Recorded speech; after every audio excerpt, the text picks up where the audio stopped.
Hola, buenas noches, queridos estudiantes, ¿cómo están?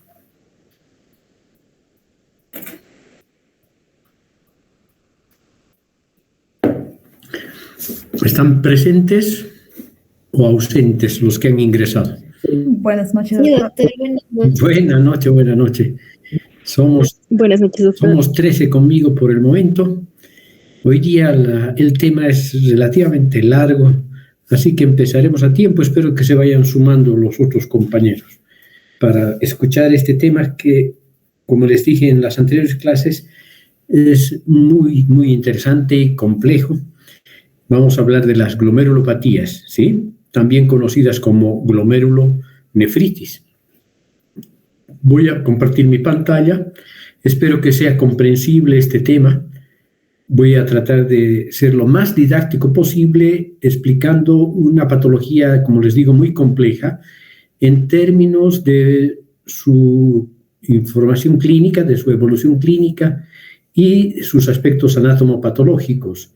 Y también, en cierto sentido, buscando de la manera más simple posible de explicar la patogenia de estas enfermedades, de la glomerulopatía, que, como saben ustedes, es un grupo muy heterogéneo de patologías que afectan principalmente los corpúsculos renales de Malpighi, fundamentalmente los glomérulos de esos corpúsculos renales de Malpighi, y que pueden repercutir sobre las otras estructuras renales, ¿ya? Entonces voy a compartir mi pantalla y vamos a exponer a partir de este momento justamente este tema tan interesante. No es difícil, solamente se van a concentrar, por favor, en el tema, ¿ya? Bueno, vamos a presentar. ¿Se ve y se escucha? Sí, doctor. Sí, doctor. Muy bien. Como dice, gracias, muchas gracias. Como dice esta primera diapositiva, el glomérulo puede ser diana de muchos procesos patológicos, ¿sí? Ahí tenemos entre sus principales causas vasculopatías generalizadas, ¿sí? Aquí tenemos un gran grupo de arteriopatías y vasculitis, ¿sí? Alteraciones sistémicas, por ejemplo, la diabetes, la hipertensión arterial sistémica, las vasculitis son las que pueden ser el origen de las glomerulopatías mediante este tipo de procesos, vasculopatías. un gran grupo de glomerulopatías son responsables, un gran grupo de glomerulopatías, los responsables de ellas son los trastornos inmunológicos.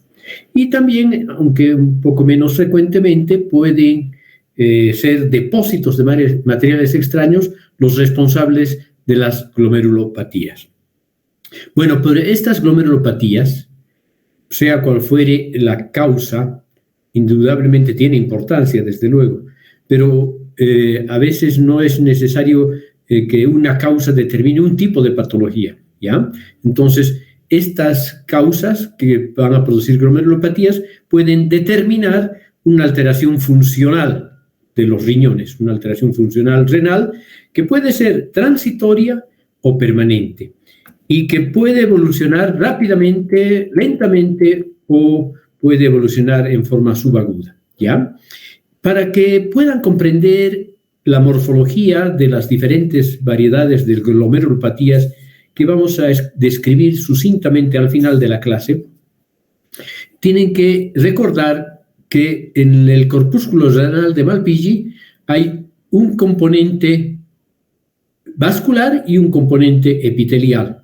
Pero además del componente vascular y epitelial, que están separados por una membrana basal, esto en negrito es una membrana basal que, miren ustedes, separa el componente endotelial del componente extraendotelial, donde están, en este caso, a nivel de los corpúsculos renales, los podocitos, las células viscerales, y también están las células parietales de la cápsula de Bowman. Y dentro del espacio vascular, o sea, el espacio interno, por dentro de la membrana basal, está el mesangio con las células mesangiales, ¿no? Un mesangio capilar y hay un mesangio extraglomerular, un mesangio intraglomerular y un mesangio extraglomerular, ¿sí? Entonces, tienen que ver que como una muralla hay una separación estricta por parte de la membrana basal de los componentes, por una parte endotelial y mesangial, y por otra parte, aquí pintados de verde, el componente epitelial, ¿sí? Entonces aquí tenemos los podocitos como parte del componente epitelial visceral y tenemos la cápsula de Bowman como parte del componente epitelial parietal, ¿sí? Que se continúa hacia los túbulos proximales a través del polo urinario. Y el polo vascular está formado por las arteriolas aferente y eferente, ¿sí? Y entre las cuales se insinúa un fragmento o un segmento del túbulo contorneado distal donde se disponen las células más juntitas, llamándose el aparato yuxtaglomerular a esto y la mácula densa en esto, ¿sí? Entonces aquí en esta parte del túbulo contorneado distal que se insinúa entre la arteriola aferente y eferente está la mácula densa y todo esto se conoce como aparato yuxtaglomerular, incluyendo el mesangio extraglomerular. Bueno, pero ya saben, entonces, que hay estos principales componentes nativos, naturales del glomérulo. Pueden sumarse en la patología glomerular, además de estas células naturales propias del corpúsculo renal de Malpighi, otras células como, por ejemplo, células inflamatorias. O también pueden asociarse a este glomérulo depósitos patológicos, por ejemplo, de amiloide, ¿verdad? Muy bien, entonces ya hemos recordado la histología del glomérulo y del corpúsculo renal de Malpighi y entonces vamos a entender un poquito mejor, no es muy fácil, la patología glomerular, las glomerulopatías. Otro concepto importante antes de entrar en detalles es recordar que la mayoría de las glomerulopatías que vamos a mencionar van a tener como blanco e inicio del problema a nivel de la barrera de filtración ultraglomerular, ¿sí? A la barrera de filtración glomerular y también del mesangio. Pero en esta fotografía tomada con el microscopio electrónico de transferencia a bastante gran aumento, podemos ver los tres componentes fundamentales que forman parte de la barrera de filtración glomerular. Entre ellos están el endotelio, que como ustedes ven es un endotelio fenestrado, ¿sí? Aquí hay unos poros bastante amplios, ¿sí? Es un endotelio fenestrado. Tenemos una membrana basal gruesa y fusionada que tiene una zona central electrón densa y en ambos lados, a manera de sándwich, unas zonas periféricas electrón lúcidas, ¿sí? Y por último tenemos el componente epitelial formado por los podocitos, en realidad por los pedicelos o tercer tipo de prolongaciones de los podocitos, ¿no? Los pedicelos o pies de los podocitos, que son estos. Estos son los pies de los podocitos, y si ustedes ponen un poco de atención, pueden ver que entre podocito y podocito, en la vecindad de la membrana basal, hay un diafragma. Ese diafragma se llama diafragma, aquí creo que se ve mejor, diafragma de filtración, ¿ya? Entonces, esos son los componentes de la barrera glomerular. Y la mayoría de la patología glomerular, sobre todo, si encontramos entre los mecanismos los anticuerpos antimembrana basal glomerular y los depósitos de inmunocomplejos o de antígenos y formación posterior de inmunocomplejos, ocurren en este territorio, ¿sí? Muy bien. Entonces, con esas instrucciones iniciales podemos empezar a hablar de la patología glomerular. Y claro, como muchos órganos, el glomérulo posee un número limitado de respuestas, ¿sí? Cuando hay una agresión, ya sea endógena o exógena, sea infecciosa o no infecciosa, sea inmunológica o no inmunológica propiamente dicha, los glomérulos responden con un cierto grupo, con un cierto número relativamente limitado de respuestas. ¿Y cuáles son esas respuestas? Primero tenemos la proliferación de células endoteliales. Luego tenemos proliferación de células mesangiales. Luego tenemos engrosamiento de la membrana basal glomerular. Luego podemos ver necrosis de la pared capilar o eventualmente también la formación de las famosas semilunas, que son proliferaciones epiteliales, ¿verdad? Entonces, cuando hablamos de proliferación de células endoteliales, hablamos de la posibilidad de que esta proliferación produzca grados variables de disminución de la luz de los capilares, hasta su oclusión incluso, ¿sí? Y muy frecuentemente, además de la proliferación de las células endoteliales, pero podemos encontrar la presencia de células leucocíticas de la sangre, los leucocitos de la sangre, significativamente, principalmente los neutrófilos, como ocurre, por ejemplo, en la glomerulonefritis proliferativa difusa postinfecciosa o postestreptocócica, ¿sí? ¿Y qué pasa si hay una oclusión de las luces capilares, ya sea solo por la proliferación endotelial o porque además hay neutrófilos? Entonces se reduce el flujo a través del glomérulo, lo que condiciona una oliguria y eventualmente azoemia y muy eventualmente además uremia. Ya saben que la diferencia entre azoemia y uremia es que la uremia cursa con azoemia, pero con datos clínicos, con complicaciones y manifestaciones clínicas, ¿ya? Luego tenemos la proliferación de células mesangiales. Este es un evento muy frecuente en las glomerulopatías, ¿ya? Este es no sé qué he hecho. ¿Ustedes ven esto que ha salido a la derecha? Sí, doctor, se está viendo. ¿Y ahora cómo me salgo de esta vaina?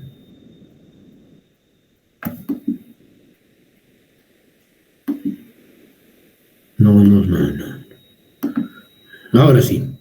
Muy bien. Entonces, decíamos que uno de los eventos más frecuentes en casi todas las glomerulopatías es el daño mesangial, que puede implicar proliferación de células mesangiales o solamente proliferación de la matriz mesangial, ¿ya? Entonces, y de hecho, cuando hay una proliferación de células mesangiales, hay además un aumento de la matriz mesangial, ¿sí?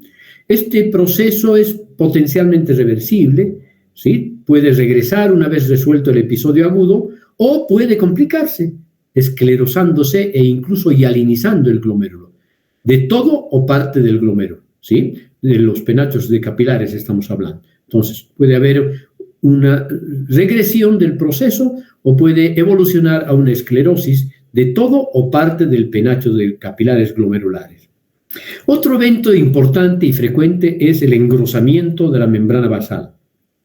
Esto ocurre por depósito de sustancias anormales, y estas sustancias anormales muy frecuentemente son o antígenos o complejos inmunes, pero también puede ser otras sustancias como amiloide, ¿ya?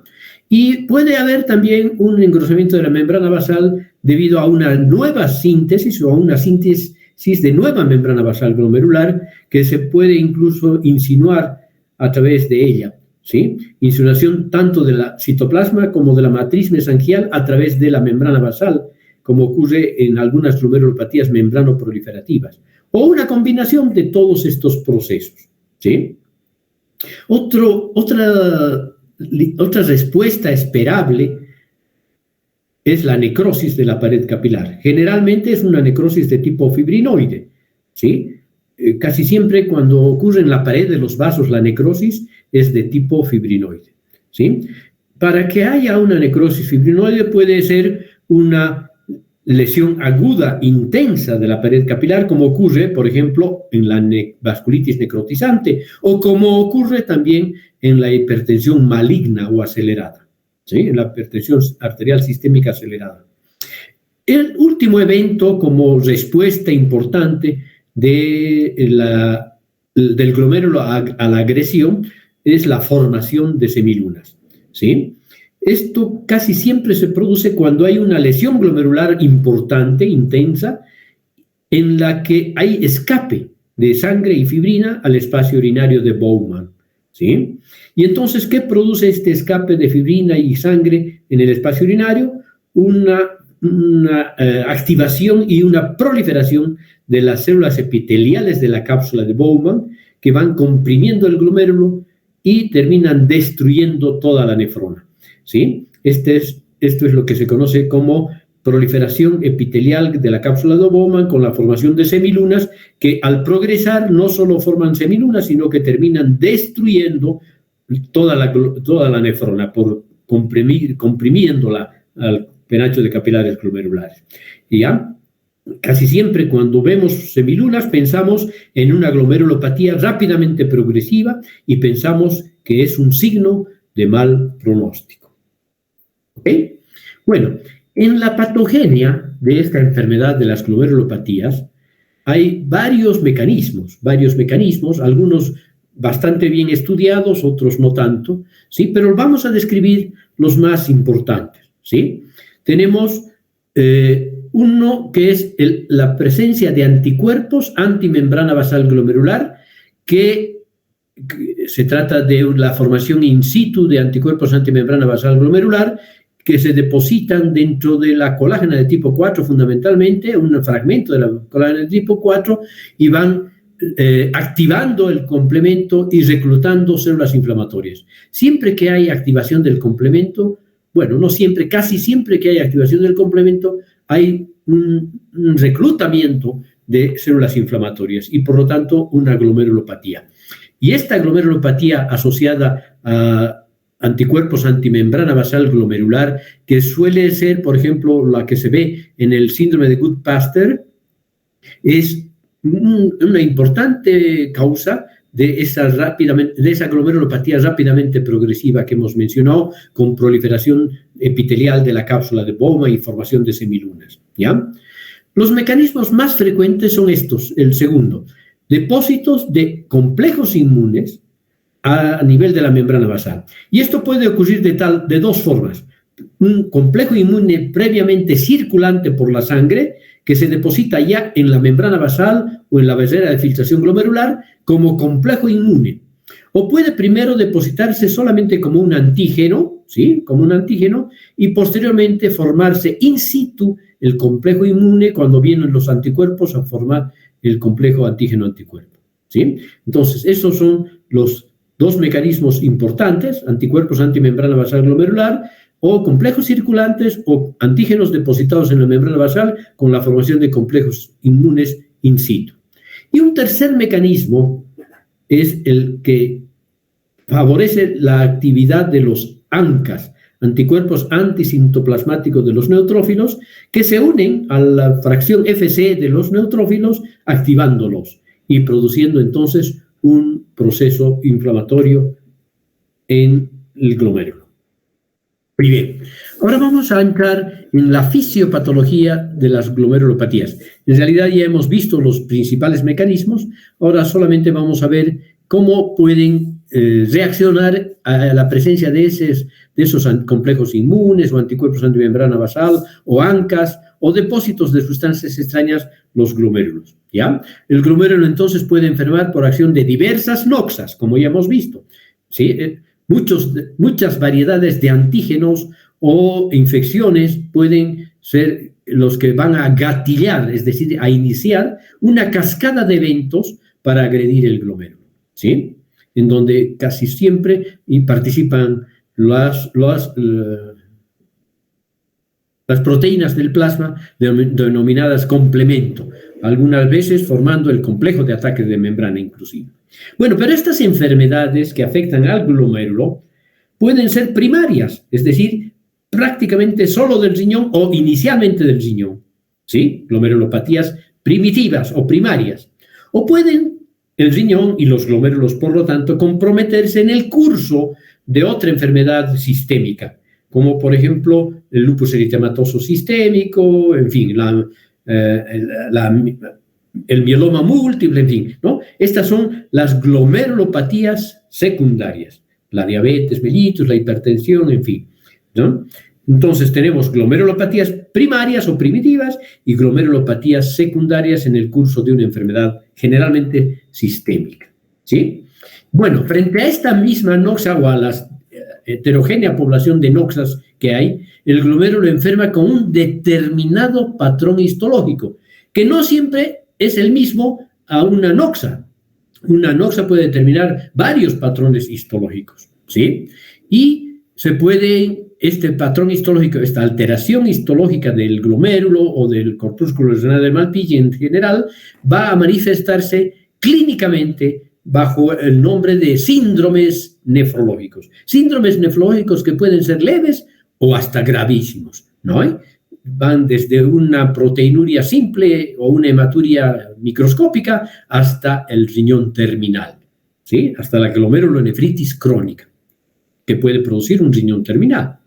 Muy bien, en oportunidades, como les decía, una misma noxa puede producir distintos patrones histológicos y un determinado patrón histológico, además, dar un síndrome nefrológico diferente, ¿sí? ¿Ok? ¿Y cuáles son esos síndromes nefrológicos? Les decía, desde un examen de orina apenas alterado, hasta un síndrome hipertensivo, hasta un síndrome nefrítico, hasta un síndrome nefrótico, o llegar a la insuficiencia renal aguda, ¿sí? Que es más frecuente, como dijimos en la anterior clase, por patología tubular o intersticial, pero también puede ser glomerular. O al llegar a una insuficiencia renal rápidamente progresiva, que se conoce también en clínica como subaguda, o en última instancia una enfermedad renal crónica, que puede ser lentamente evolutiva, pero irreversible, o puede ser evolutiva hasta llegar al riñón terminal, ¿sí? Y cuando hablamos de un simple examen de orina alterado, hablábamos de lo que les dije hace un ratito, una proteinuria que no tiene obviamente un rango nefrótico, o una hematuria microscópica insignificante, por ejemplo, ¿ya? Muy bien. Ahora, los patrones histológicos y clínicos pueden ser de esta manera, ¿ya? Cuando hay enfermedad que produce una respuesta inflamatoria glomerular, generalmente el síndrome clínico que acompaña a este proceso es un síndrome nefrítico. Cuando la agresión glomerular produce fundamentalmente una alteración de la membrana basal o de la membrana de filtración glomerular, alterando su permeabilidad, la permeabilidad capilar glomerular, entonces el síndrome clínico dominante casi siempre va a ser nefrótico, ¿sí? Y las enfermedades glomerulares isquémicas, un poco parecido a lo que ocurre con las enfermedades tubulares e intersticiales, ¿sí? Sin que haya un daño de la permeabilidad capilar, van a determinar una pérdida progresiva de la función renal, ¿sí? Muy bien. Evolución clínica, agudas, rápidamente progresivas y crónicas, ¿ya? No nos vamos a detener. Y aquí sí nos vamos a detener un poquito, porque quiero que entiendan que esta es una clasificación de acuerdo al patrón histopatológico, pero que sigue siendo la principal guía inicial en el estudio de las glomerulopatías, ¿ya? Y de acuerdo al patrón histológico, aunque en forma simple, un poco simplista, vamos a dividir a las glomerulopatías en proliferativas y no proliferativas, ¿ok? Proliferativas quiere decir que en el glomérulo hay un aumento de la cantidad de la población celular.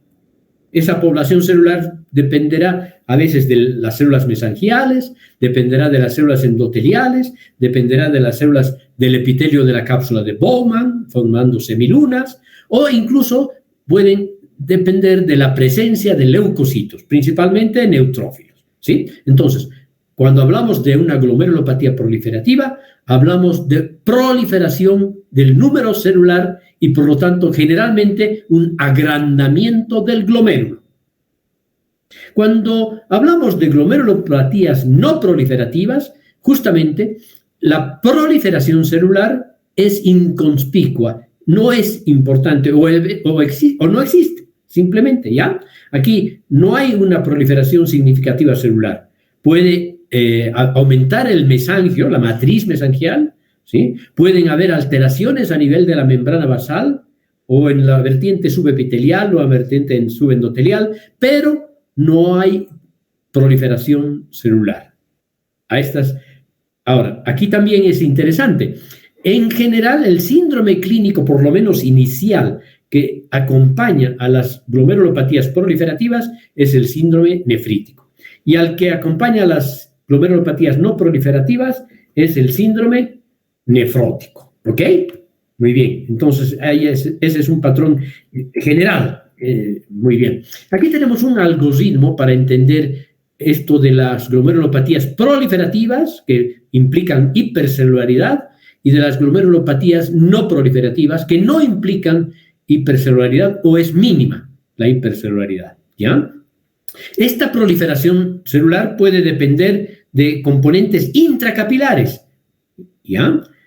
O puede depender de componentes extracapilares. Aquí hablamos de endotelio, mesangio, y aquí hablamos de células epiteliales de la cápsula de Bowman, con formación de semilunas o crecientes, ¿ya? Glomerulonefritis creciente, que generalmente es rápidamente progresiva y que mientras más semilunas se vean en un glomérulo, vamos a esperar que se hialinicen y que la evolución sea mala, ¿sí? Es un signo de mal pronóstico. Y la proliferación intracapilar puede ser difusa. Aquí están, por ejemplo, proliferaciones mesangiales, endoteliales y de células de neutrófilos polimorfonucleares, como vamos a ver en las glomerulonefritis agudas, postinfecciosas, principalmente postestreptocócicas. También podemos ver una proliferación intracapilar difusa en la glomerulopatía membrano-proliferativa, ¿ok? En donde hay proliferación celular, pero también hay alteraciones de la membrana celular, como en el grupo de las no proliferativas, ¿ya? Y claro, también esta proliferación intracapilar, mesangial sobre todo, ¿sí? Puede ser focal, y aquí tenemos justamente la glomerulonefritis focal, que podemos ver más frecuentemente en algunas glomerulopatías secundarias, en el lupus eritematoso sistémico, en patología vascular y de la colágena, en enfermedades infecciosas que acompañan a las hepatitis, por ejemplo, en la endocarditis bacteriana, etcétera, etcétera. ¿Sí? Y las principales glomerulopatías que no cursan con hipercelularidad, o sea, no proliferativas, tenemos cuando hay una proliferación mesangial mínima, ¿sí? o normal, y el curso clínico es nefrótico, hablamos de una glomerulopatía membranosa. Entonces, el problema está centrado en la membrana basal glomerular, ¿sí? En general se asocia a depósitos de complejos inmunes, ¿sí? subepiteliales, ¿ya? Cuando la proliferación mesangial es prominente, es importante, y hay además proliferación de las células mesangiales, podemos ver, por ejemplo, esto en la glomerulopatía diabética, ¿sí? Hay un engrosamiento de la membrana basal glomerular con el microscopio electrónico, ¿sí? Y cuando es segmental la proliferación mesangial y hay esclerosis focal, hablamos obviamente de la glomerulopatía focal y segmentaria, esclerosis focal y segmentaria, ¿no? Bien, hemos dicho que las proliferativas discurren con un aumento de la salubridad y que esto puede estar dado por neutrófilos, macrófagos o por proliferación de células glomerulares propias como mesangiales, endoteliales o de la cápsula de Bowman, o también pueden haber otras manifestaciones como necrosis y trombosis, ¿sí? Entonces, las glomerulopatías proliferativas van a traducirse en una alteración funcional con diversos síndromes secundarios a la inflamación glomerular, desde una hematuria hasta un síndrome nefrítico que puede progresar a una insuficiencia renal rápidamente progresiva, ¿sí? Por suerte, en forma excepcional en algunas glomerulopatías proliferativas difusas, ¿sí? Pero más frecuentemente en las glomerulopatías asociadas a la presencia de anticuerpos antimembrana basal glomerular, ¿sí? Pero siempre que hablamos de rápidamente progresiva, tenemos que pensar en semilunas y proliferación del epitelio capsular de la cápsula de Bowman, ¿sí? Bien. Y en las proliferativas, ¿qué vamos a ver con el microscopio de luz? Podemos ver diversos patrones histológicos, pero todos sin aumento de la celularidad, por lo menos sin aumento significativo de la celularidad. Podemos ver glomérulos normales o podemos ver un engrosamiento de la pared capilar que es secundaria, obviamente, al engrosamiento de la membrana basal, además. Podemos ver hialinización focal y segmentaria, como en la glomerulosclerosis focal y segmentaria, que también da generalmente un síndrome nefrótico. O podemos ver depósitos extraños. Aquí siempre pongo el ejemplo del amiloide, ¿no? Muy bien. ¿Y cómo se traduce la alteración funcional en las no proliferativas? Con una proteinuria de grado variable, ¿sí? Desde leve hasta un síndrome nefrótico. Y cuando hablamos de síndrome nefrótico, cuando este grado de proteinuria es significativo, más de 3 gramos por decilitro por 24 horas, más de 3.5 gramos en 24 horas de pérdida, ¿sí? Más de 3.5 gramos por 24 horas de orina, eso ya es un rango nefrótico, síndrome nefrótico, ¿ok? Bueno, y aquí ya empezamos a hablar de las glomerulopatías, ¿sí? Esta es una clasificación morfológica de las glomerulopatías en donde estamos aumentando el denominador común, las proliferativas y las no proliferativas, ¿sí? ¿Cuáles son las proliferativas más importantes? Porque hay muchas glomerulopatías, pero estas son las más importantes. Se llama glomerulopatía exudativa o glomerulonefritis exudativa a la proliferativa difusa, post-estreptocócica, post-infecciosa, ¿ya? Luego tenemos otra glomerulopatía proliferativa, que es la proliferativa mesangial. Luego tenemos la membranoproliferativa, que también puede dar un síndrome mixto, nefrítico-nefrótico, y que cursa con engrosamiento de la membrana basal, pero también con proliferación celular, y la glomerulonefritis rápidamente progresiva, que es con semilunas y que implica la proliferación de las células epiteliales de la cápsula de Bowman. ¿Y cuáles son las principales glomerulopatías no proliferativas? La enfermedad de cambios mínimos, la glomerulosclerosis focal y segmentaria y la glomerulopatía o nefropatía membranosa.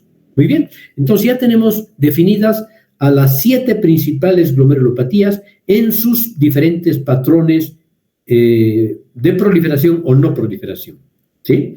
Aquí tenemos un corte histológico tenido con PAS, con ácido periódico de Schiff, para ver que lo que hay en este glomérulo es un engrosamiento significativo e importante de la membrana basal glomerular, pero no hay proliferación celular, ¿sí? Aquí tenemos una glomerulopatía membranoproliferativa. También vemos engrosamiento de la membrana basal glomerular, incluso vemos rieles de trenes, ¿no? La membrana basal dividida en 2. Pero también vemos proliferación, sobre todo proliferación de células mesangiales, en este caso, ¿ya? Pero miren, estamos viendo con el mismo aumento. Y vean que este glomérulo está mucho más grande que este otro, porque hay una proliferación celular. ¿Ya?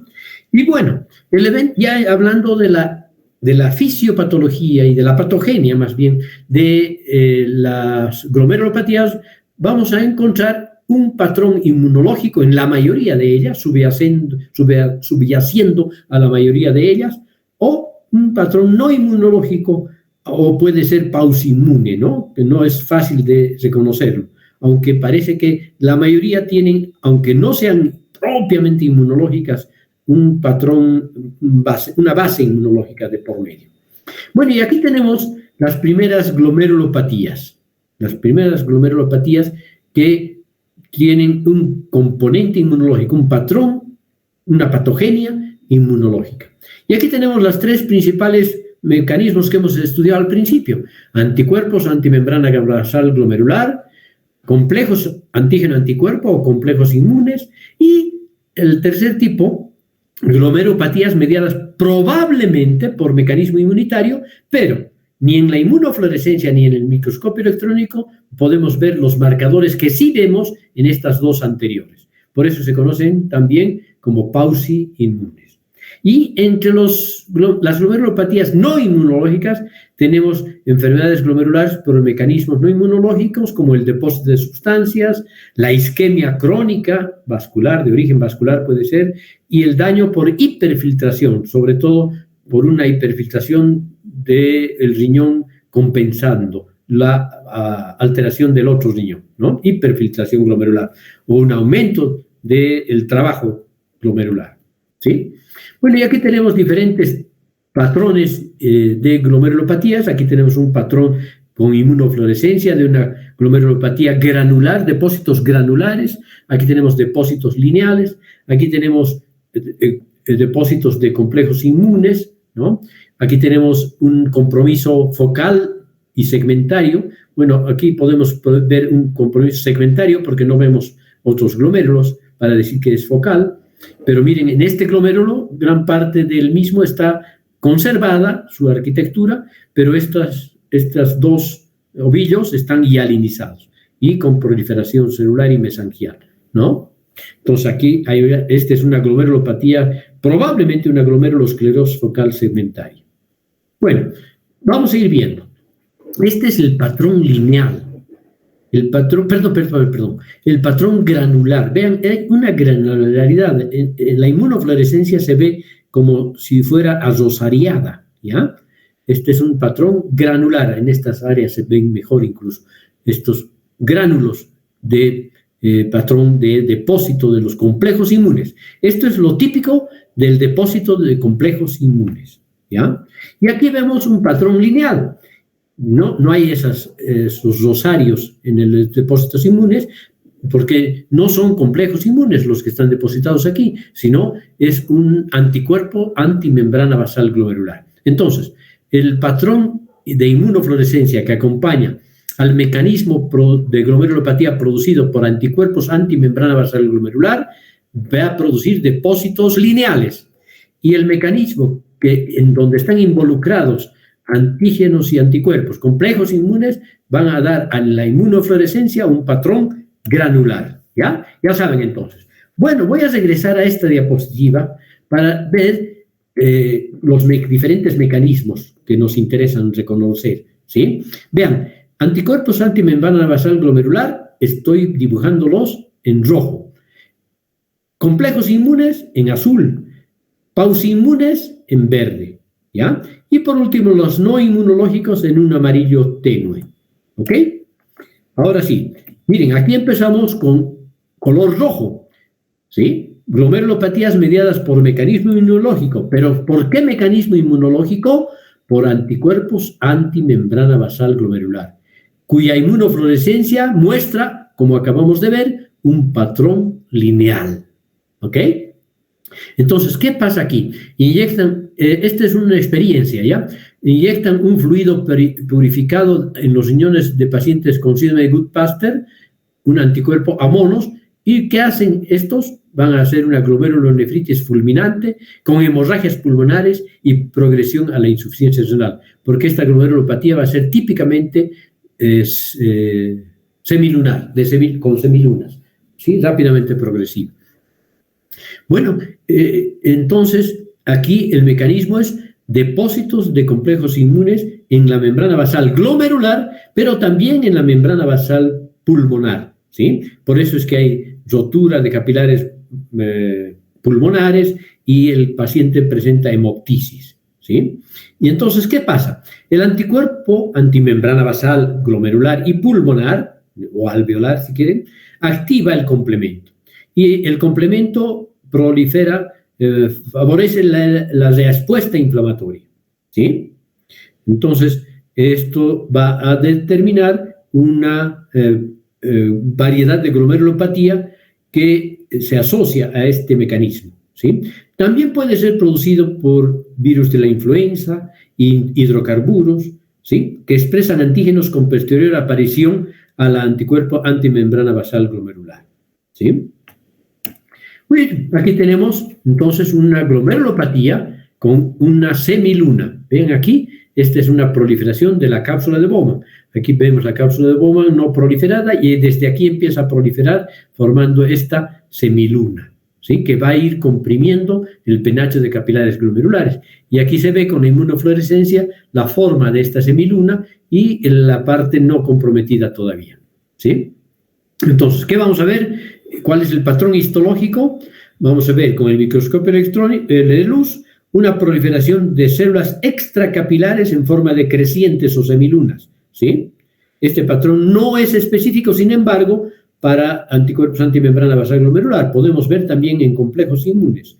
De hecho, un muy pequeño porcentaje, sobre todo en adultos, en las glomerulopatías proliferativas difusas postestreptocócicas, puede evolucionar a una glomerulopatía rápidamente progresiva con formación de semilunas o crecientes, ¿ya?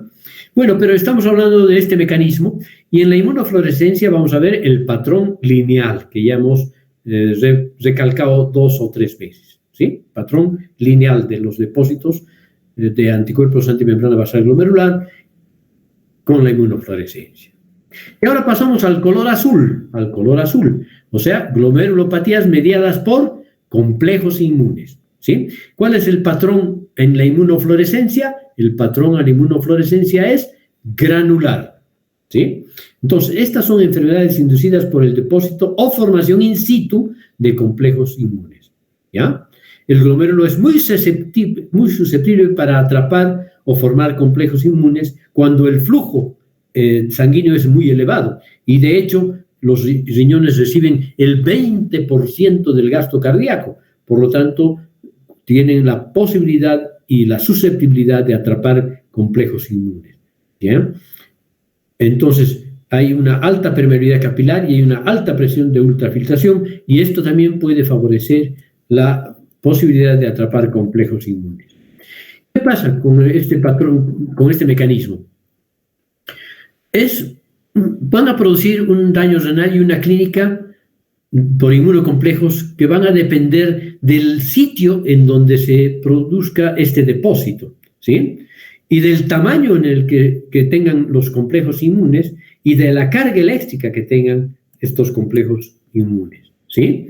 Entre las glomerulopatías primitivas el antígeno es desconocido, pero entre las glomerulopatías secundarias tenemos muchos antígenos potenciales. Microorganismos, sobre todo los virus de la hepatitis B, C, el VIH o la malaria, el protozoo de la malaria. Las drogas, sales de oro, penicilamina, qué interesante, neoplasias, enfermedad de Hodgkin, linfoma no Hodgkin y muchos cánceres, parenquimatosos sobre todo. Puede el DNA convertirse en un antígeno, ¿sí? Como ocurre, por ejemplo, en el lupus eritematoso sistémico y en otras enfermedades de la colágena. Y también el riñón trasplantado puede no solo producir quistes, sino también puede ser asiento de complejos inmunes y de una glomerulopatía secundaria. ¿Cuál es el patrón histológico? Varios patrones podemos ver en la microscopia de luz.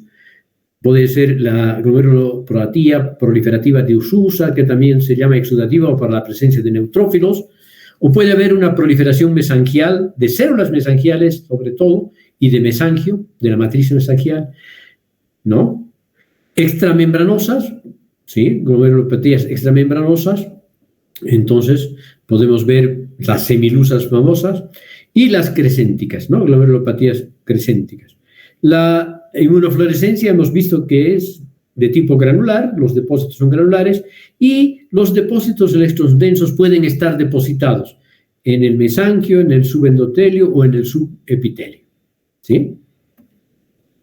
Muy bien, y aquí tenemos una glomerulopatía proliferativa difusa post-estreptocócica. Hay un incremento significativo de la población celular, mesangial, epitelial, endotelial, mesangial y de neutrófilos, como ustedes ven, ¿ya? Aquí tenemos la glomerulopatía mesangial, proliferativa mesangial. Aquí tenemos la membrano proliferativa otra vez. Y aquí tenemos la glomerulopatía proliferativa mesangial, ¿no? En donde vemos que hay proliferación de las células mesangiales y de la matriz mesangial en azul, ¿sí? Estos son los patrones. Aquí tenemos una glomerulopatía membranosa que también puede ser producida por este mecanismo, complejos inmunes. De hecho, es la más frecuente posibilidad para producir un síndrome nefrótico por esta causa, glomerulopatía membranosa en los adultos. La glomerulonefritis rápidamente progresiva con semilunas crescénticas también se puede producir en este mecanismo de complejos inmunes, no solo anticuerpos antimembrana basal glomerular, ya hemos dicho. Entonces, ¿qué pasa? Dependiendo del sitio, hemos dicho, ¿no? Depósito subepitelial, cuando es subepitelial el depósito de complejos inmunes, hablamos de la glomerulopatía membranosa o extramembranosa. Los complejos inmunes de tamaño pequeño pueden producir daño epitelial, pobre acceso a elementos circulantes, pobre respuesta inflamatoria y gran síndrome nefrótico. Esto es lo que domina en este tipo de glomerulopatía por complejos inmunes y por depósito subepitelial, pero puede haber resolución o fibrosis. Y la evolución, cuando evoluciona hacia la insuficiencia renal crónica o hacia la enfermedad renal crónica, suele ser lenta, ¿ya?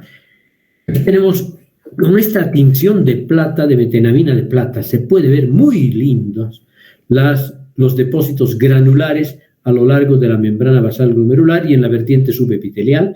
Y aquí con la inmunofluorescencia también podemos ver que los depósitos son granulares, y aquí podemos ver los depósitos electrón densos de complejos inmunes rodeados por la membrana basal glomerular, ¿ya? O hacia la vertiente subepitelial. Cuando el depósito es subendotelial o mesangial o capilar, o mesangial puro, de estos complejos inmunes, hablamos de glomerulonefritis por IgA, glomerulonefritis membrano proliferativa y la glomerulonefritis por IgA, ¿no? Entonces, hay depósitos de complejos inmunes de gran tamaño. El proceso daña el endotelio y está cercano a la circulación, se activa el complemento y hay respuesta inflamatoria. Por lo tanto, hay un síndrome nefrítico o un síndrome nefrótico impuro. Puede ser mixto, ¿no? Si se trata sobre todo de una de estas glomerulopatías, membrano proliferativa, por ejemplo. Hay fagocitosis y proliferación de fibroblastos que se ven favorecidos por estos depósitos, y puede haber curación o puede evolucionar con cicatrización y fibrosis de todo el glomérulo. La glomerulopatía postestreptocócica, su inmunofluorescencia y estos depósitos subendoteliales, ¿no? Que se llaman también jorobas. ¿Okay?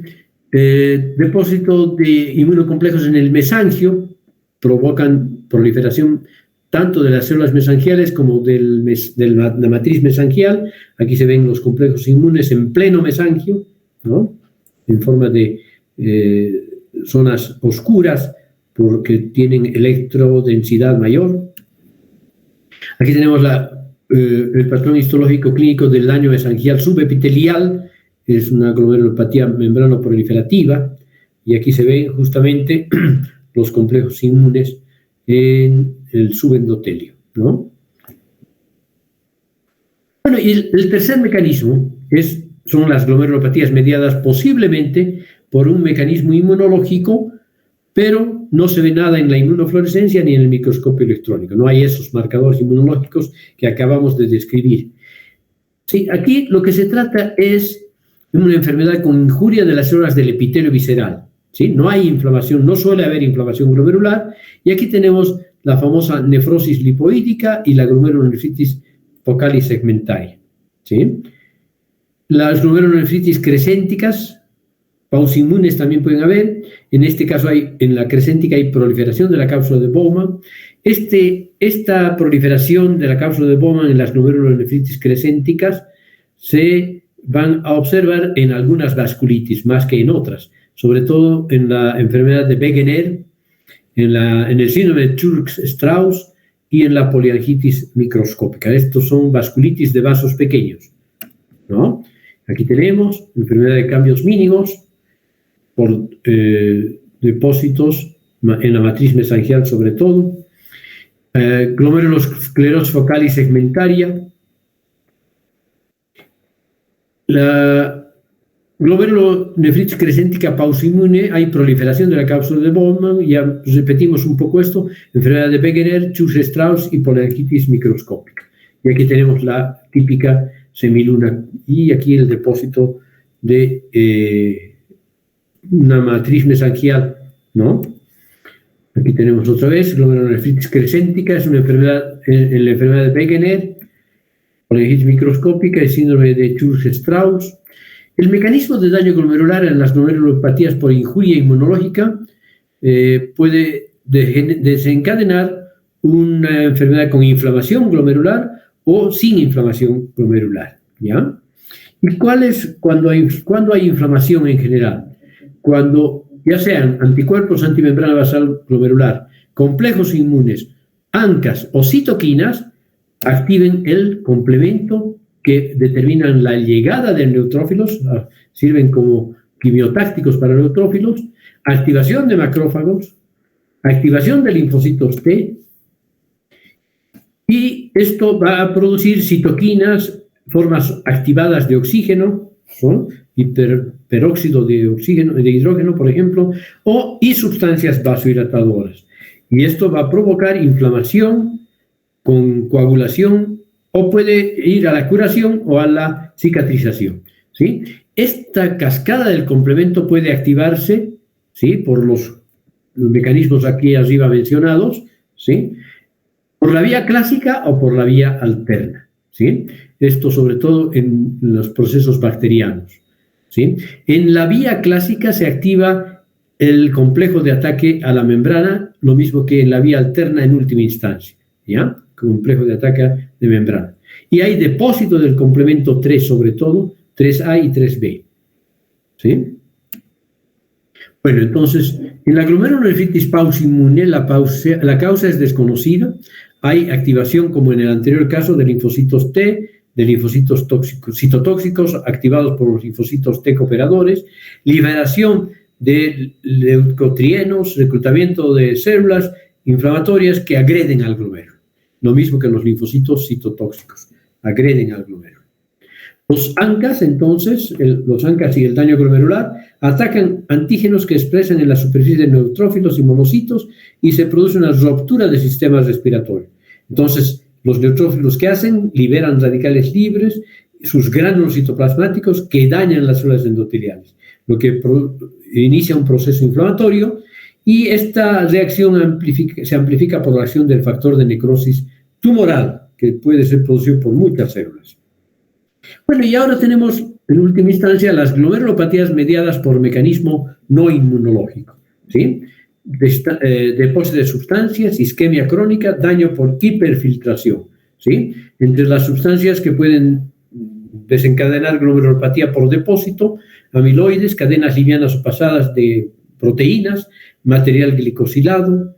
Esto es hiperfiltración por mecanismos hemodinámicos, ¿no? Aumento del flujo sanguíneo renal, y que puede producir una glomerulopatía focal y segmentaria secundaria. o en la hipertensión arterial sistémica, isquemia glomerular por glomerulosclerosis, ¿sí?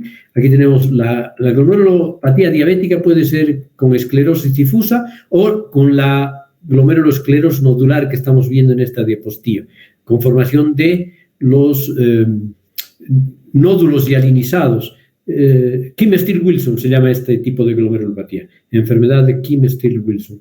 O aquí vemos depósitos de amiloide, esta sustancia acidófila amorfa que es amiloide. Lo mismo que aquí podemos ver el depósito de amiloide, ¿ya? Luego tenemos la glomerulopatía secundaria a nefropatía por reflujo, que puede producir glomerulosclerosis focal y segmentaria, o nefroesclerosis con glomerulopatía secundaria a arteriolosclerosis, ¿ya? Que puede ser benigna o maligna.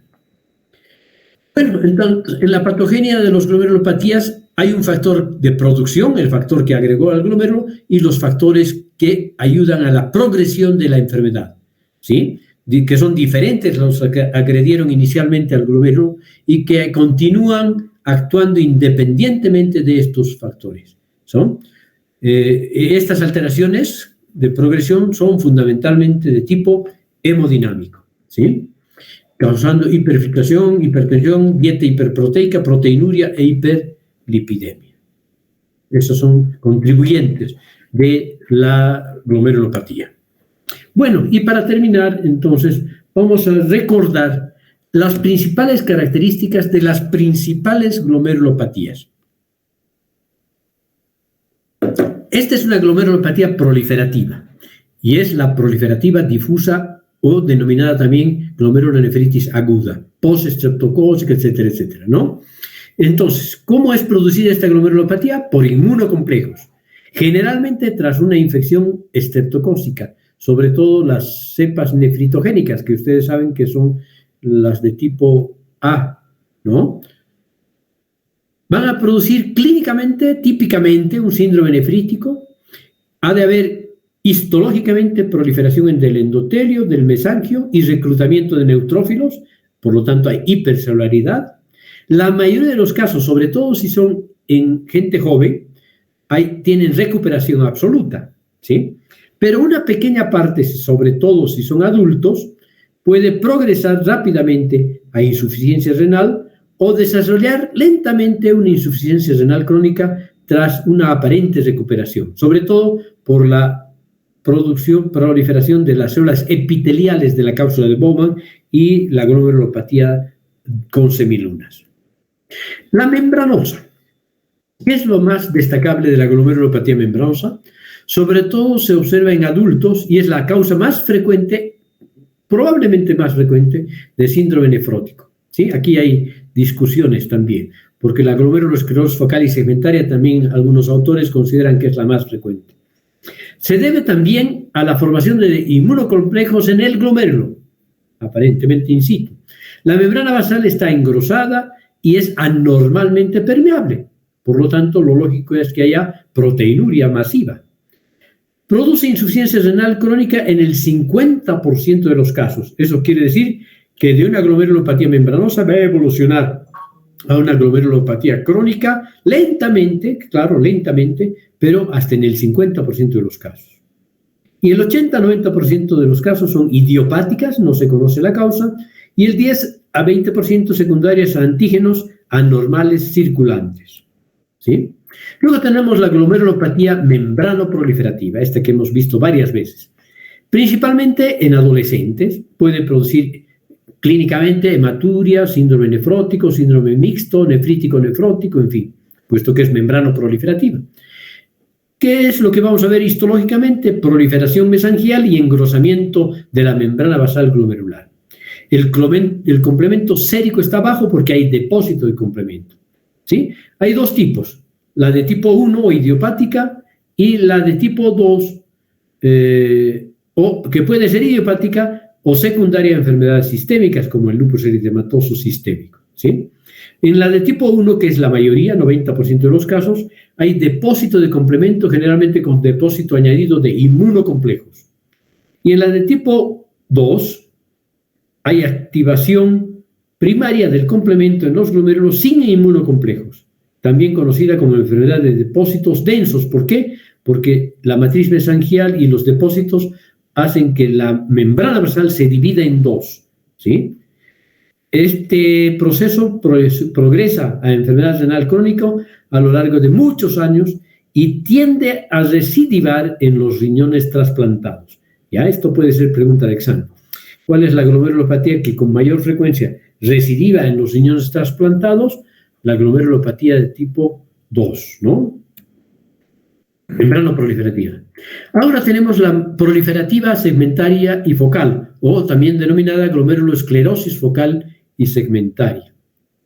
Producida por varias enfermedades diferentes, algunos segmentos de pocos glomérulos presentan proliferación celular.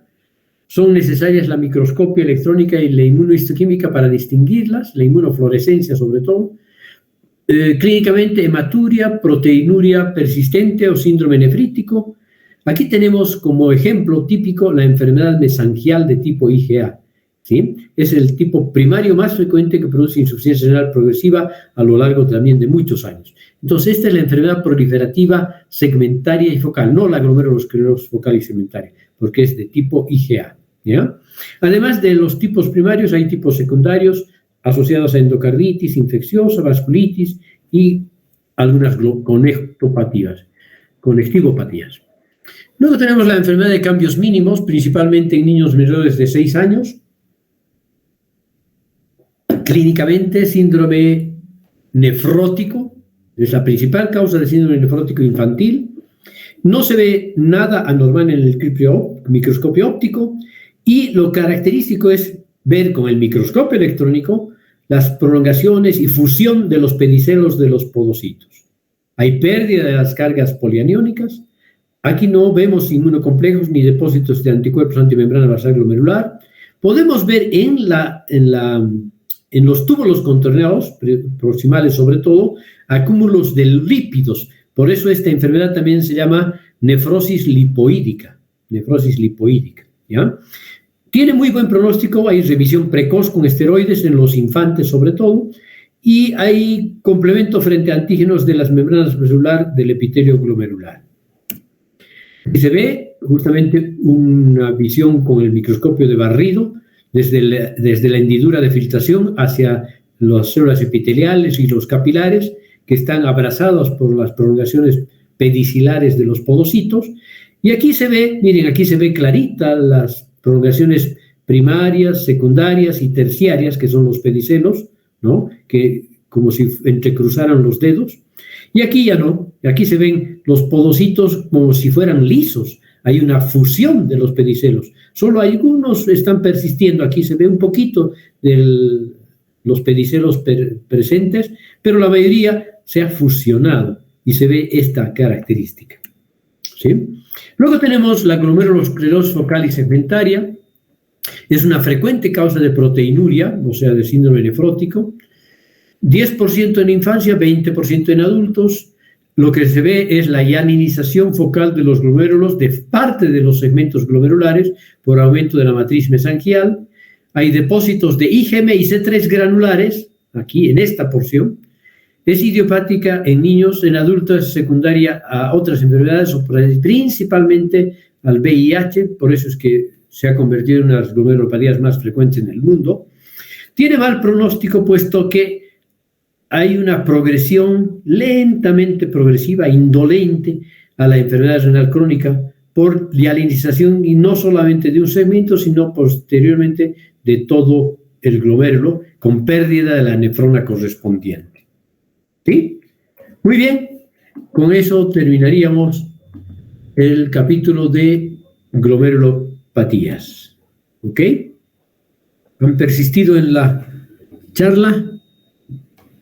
Casi las mismas personas que ingresaron, ¿no? He tratado de ser explícito, viendo los mecanismos y las principales características de las principales glomerulopatías en última instancia. Espero que hayan aprendido algo, por lo menos. Bueno, nos vemos entonces después del receso y después de las 2 o 3 semanas de clases después del receso, ¿ya? En donde van a hablar de patología endocrina. que parece que es parte del segundo parcial también. Entonces, el temario del segundo parcial ya ha salido y está esta parte de la patología renal, ¿no? No de las vías urinarias, creo, todavía, pero sí de la patología renal.